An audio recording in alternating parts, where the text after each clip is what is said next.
Easing, gathering, and shirring are various ways to control fullness in constructing a garment. Easing is the method used to shape a sleeve to fit in an armhole. Your sleeve is larger than your armhole, and an ease stitch is necessary to control that fullness. A contour hem must also have an eased stitch to shape the turn back of the hem to ease to the shape of the garment. An ease stitch is also necessary when fitting one curved seam against a straighter edge, as in a princess line seam. Gathering is the method where one takes more than one row of stitching and pulls up the fullness in order to accommodate the fullness and attach it to a yoke, a waistband,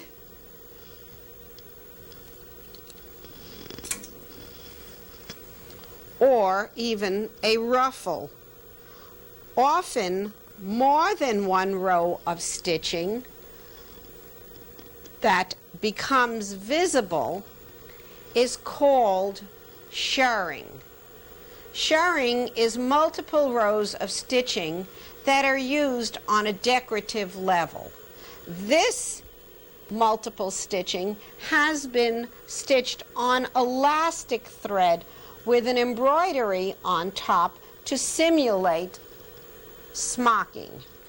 The elastic thread may be put on the bobbin of the sewing machine to fit, and at this point one can see how this contours to the body. We will now go to the sewing machine and sew our ease stitch and our gathering stitch.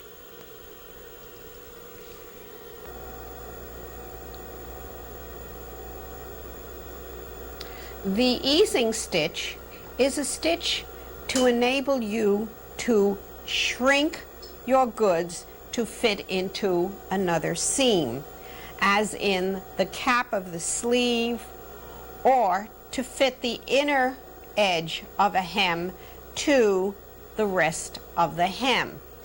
With a hem, one row of ease stitch is sufficient. With a sleeve, one needs 2 rows of stitches.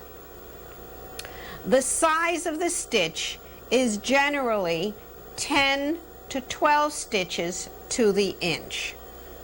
To stitch around the cap of the sleeve, one makes sure that you have a gathering thread on the bottom or bobbin row,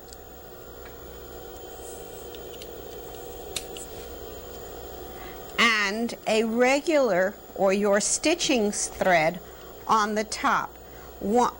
The gathering thread may be of a heavier duty for your ease stitch. We first will stitch a press a foot away from the raw edge.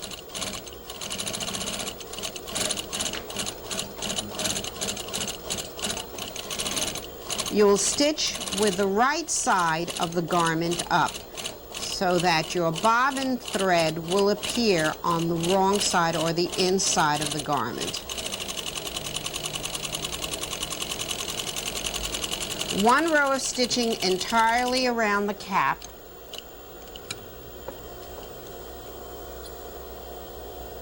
We clip the threads and we return to the beginning or the start and place a second row of stitching a press a foot away from the first row.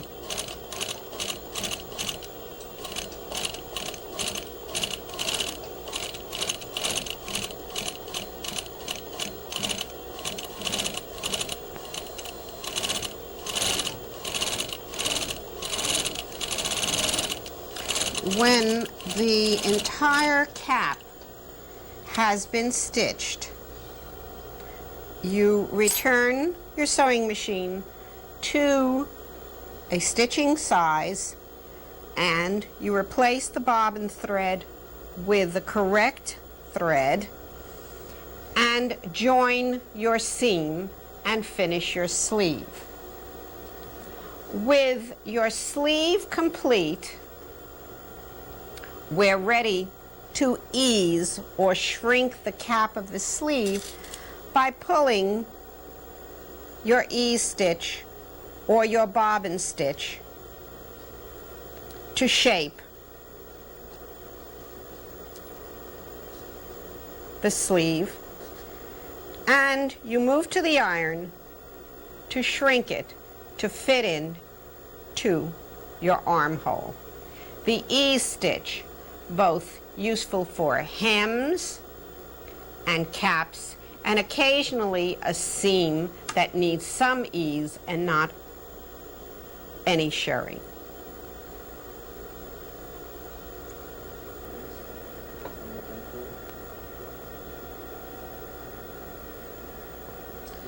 The gathering process may be done one of two ways. One way is the use of a gathering foot that will gather up your fabric with one row of stitching. The presser foot must be removed. You may keep a gathering thread on your sewing machine, and we place this gathering foot, which is unique for the purpose. It feeds the fabric through the feeder at a more rapid rate, thereby creating gathers.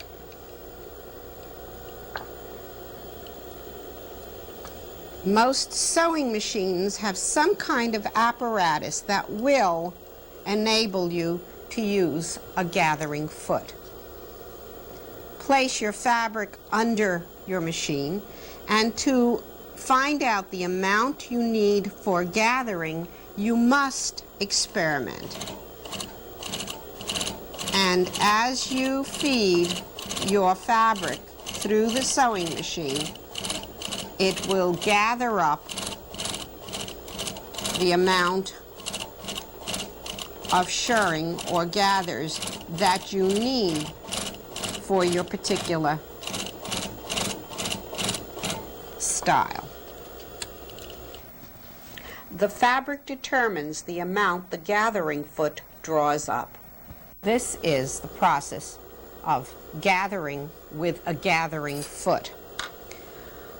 If a gathering foot is not available, then 2 rows of stitching are essential. 1 row will not hold or stay in place. The gathers will slide around if you use less than 1 row of shirring thread. With our gathering foot, we were able to put 1 row of stitching in, and it stays and maintains its shape. For gathering a skirt or area that you wish to gather, you place the garment at the sewing machine with the presser foot against the raw edge, and we will stitch with the wrong side of the garment down and the right side up. As you may find, you usually have a seam allowance at some point if it is a skirt. We do not stitch over our seam allowance. We avoid stitching over the seam allowance by stopping at the seam line. And as we reach the seam line in this garment, I will raise my presser foot, remove the garment from the sewing machine, and cut off, leaving at least 6 inches of thread. I've made sure that my seam allowance is pressed to one side, so I will not stitch over or create any excess bulk. In this manner, when one finishes stitching one panel of a garment, you continue to the other panel and you stitch your 2 rows of stitching, always avoiding wherever you have a double seam allowance. The second row of stitching, as this is gathering, is a press a foot away from the first row. If you wish to create a shirring, that is multiple rows of gathers, and the shirring stitch will then be visible on the right side of the garment, you will find that you will have to continue your rows.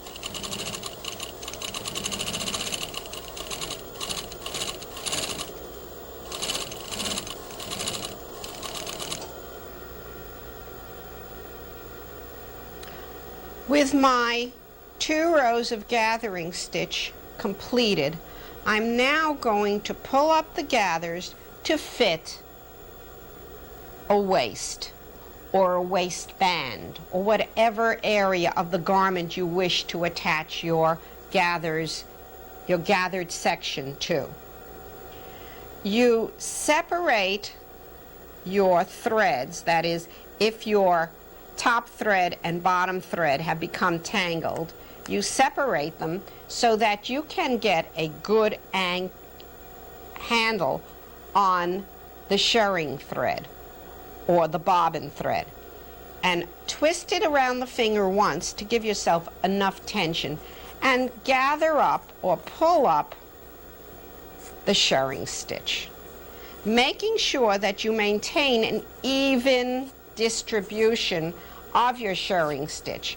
That is, both top and bottom thread are pulled evenly. Measure the garment against your straight area till you have the right amount of gathers pulled up. When you have evenly distributed one panel of the garment, then you go on to the next panel until you have pulled up all panels to fit, always making sure that you keep your tension even. That is, both sides or both rows of stitches are straight and distributed to the right amount to fit the garment. Once you have maintained the amount of shirring you need, you tie your tailor's knot at the end of each row of gathers. You tie both shirring threads together. It is not absolutely necessary to tie the top thread, as that is not what is holding the shirring. The shirring is being held, or the gathers are being held by your bobbin thread. Once all the threads are knotted, we now will go back and distribute our gathers to make sure they fit the garment. That is, from notch to thread trace, and from thread trace to the edge of the garment. It's important that you distribute your gathers according to your design. If you have just a small area of gathers, that's how you're going to distribute it. All of that is set up by the notches in your garment.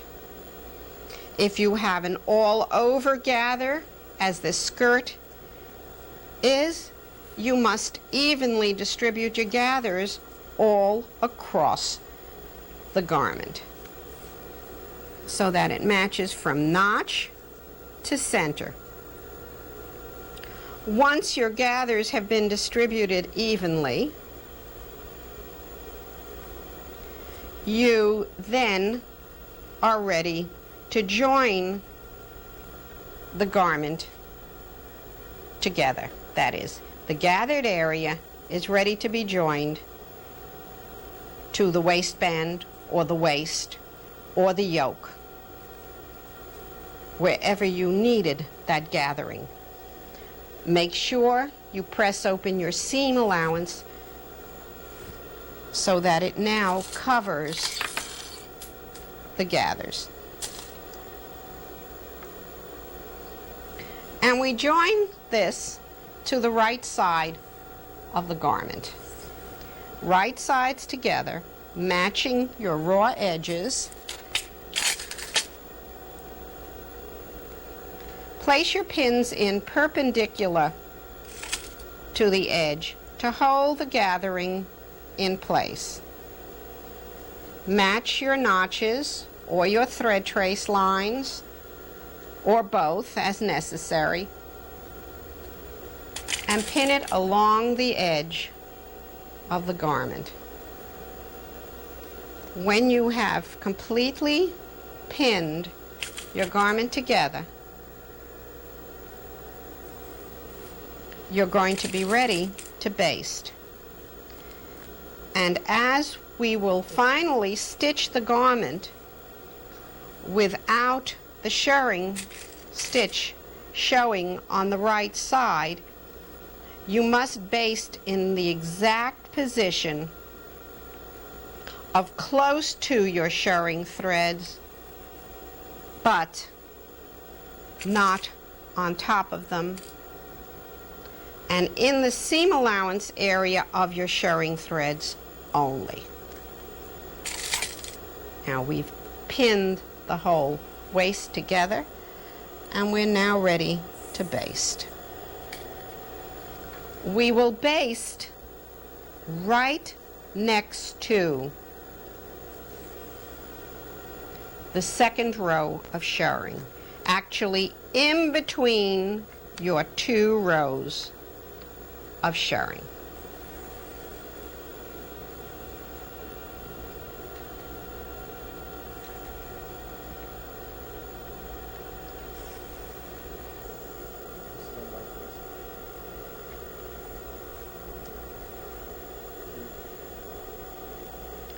With the garment basted, we're ready to stitch. You will notice that the pins have not been removed. The reason for that is it can help slow you down in stitching. Very frequently, when one stitches a fuller edge to a narrower edge, a fold occurs in the straighter edge. One has to therefore stitch very slowly and carefully not to catch that little bit of fabric from the straighter edge. Pins will help you slow down. We start our stitching very close to the second row of shirring, or actually on the garment side of your shirring thread. In that manner, you will maintain your gathers and will not end up with uneven pleats. If you stitch too far away from your gathering stitch, you end up by pleating as opposed to gathering your garment. You'll notice that I keep checking as I'm stitching to make sure that the bottom or straight edge remains straight and I have not caught up excess fabric. Seam allowance pressed open. And as I move along, I remove the pin well before the presser foot so that I will not hit the needle. Sewing over pins creates a burr at the end of the needle. Stitch very close to your shirring thread.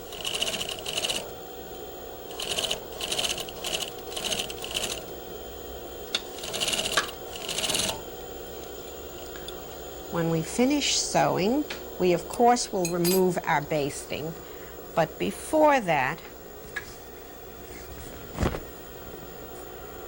I will show you how a gathered area fits against a straight edge. Gathering.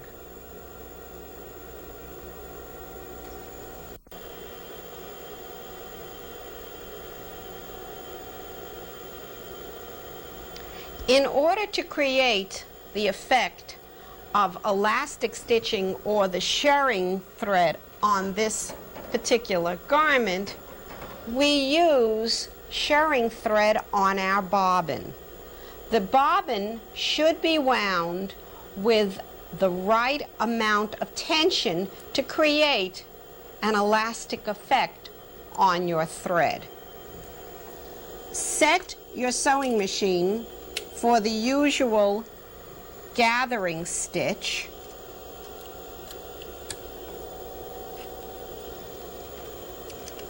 And one row is sufficient for gathering the elastic thread, but it will not have the effect that you want. Multiple rows are absolutely essential. And as you stitch, the thread creates its own shirring.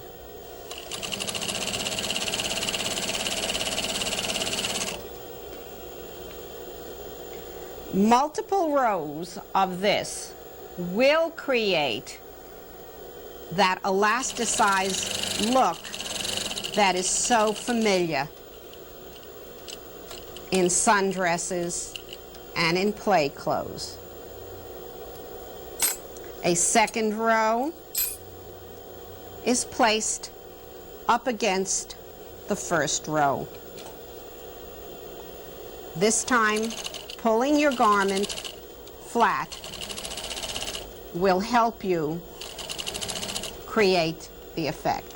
And this goes on and on till you have a multiple row of gathering stitches, which become shirring.